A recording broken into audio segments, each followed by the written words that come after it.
Hi, welcome to another episode of Hot Takes. To quote a line from The Phantom Menace, a breakdown in communication can mean only one thing: invasion. Make of that what you will. But there certainly seems to be a breakdown in communications coming from Number 10. Downing Street usually has this press conference on a regular basis where the lobby journalists and the press out there get to ask questions and, rattle the cages a little bit to see what falls out. But answers come there none recently, and the lobby journalists are getting very concerned. They think there's shenanigans and trouble at mill as far as Number 10 is concerned, and who can blame them? After all, the whole thing seems to be falling apart at the seams, doesn't it? But they were asking rather important questions about very important subjects, and there was no answers forthcoming. It's almost as though the whole communications team in Number 10 are infighting, or they're all gathering and fighting with Starmer and his staff, because nobody seems to know what the official line to answering questions is. And these are incredibly important questions.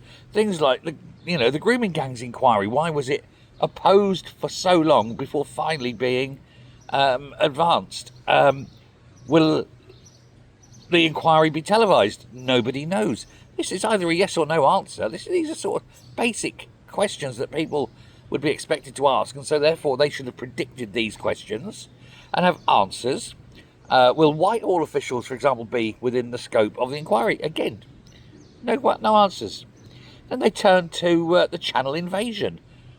Whose fault is it that the small boats invasion is getting worse? Even Starmer admitted it's deteriorating. What about the steel industry? Again, nothing. Silence, radio silence on this. Especially about the tariffs, when he said, I'm going to America, I'm going to come back and there'll be zero tariffs. He came back giving Trump a quick crotch sniff, and also had 25% tariffs.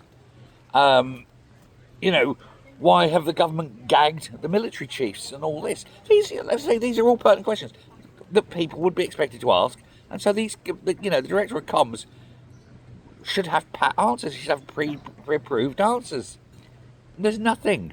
Now, apparently, the lobby hacks and all that, the rat pack as they're known, they've never seen anything like it. They think some big major trouble is brewing deep in the heart of government, and that the comms chief is remaining silent because basically nobody knows who's in charge and what answers to give.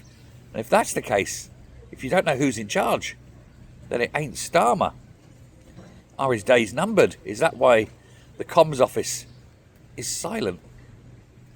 We perhaps never know, but something's afoot. Thanks a lot. Bye.